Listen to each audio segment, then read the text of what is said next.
per ser una vegada a l'any, per ser una festa per a totes i tots. Per molts altres motius, paga la pena recordar així, al Tot és Festa, com va viure la capital de l'Horta Sud el 9 d'octubre, amb balls tradicionals i la Torre de Torrent com a testimoni. La mirada atenta de les falleres majors. La senyera, per supost, com a gran protagonista. Y es la que representa a todos los valencianos de la idea, de la ideología que sea. I el so del tabalet i la dolçaina. Ah, i com no, el bust del rei Jaume I. Una processó recordant els 750 anys de que València va ser conquistada per el Jaume I i és catòlica. I la senyora hi van desfilant totes les autoritats i tot el que vulgui. Jo sempre he anat a València i fa molts anys que no estic així i ara enguany vinc a veure. Per mi, quan és la senyera i se toca l'himne. Per mi és l'acte més emocionant, sí. Per mi sí. És la cloenda d'una setmana molt intensa. Hem posat en marxa la primera setmana cultural al voltant del 9 d'octubre.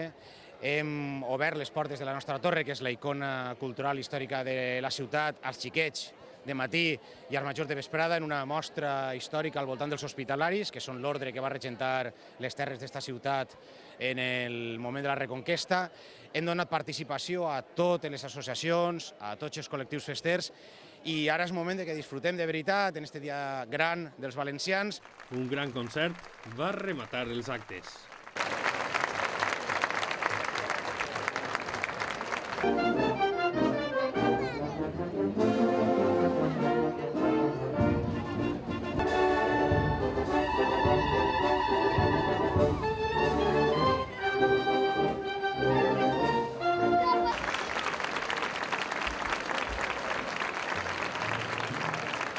Perquè estic veient així molta gent que el dia 9 d'octubre ha volgut vindre a la plaça del poble, als peus de la torre.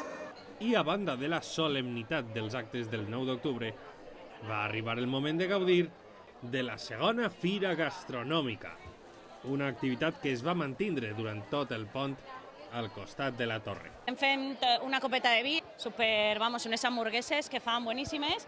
Hem estat este matí haciendo uns amics i tal, i res, posar una altra vegada. Sí, que está muy bien, se come muy bien y se ve muy bien. D'ací a un any es tornarà a fer honors a les nostres arrels i a la nostra identitat.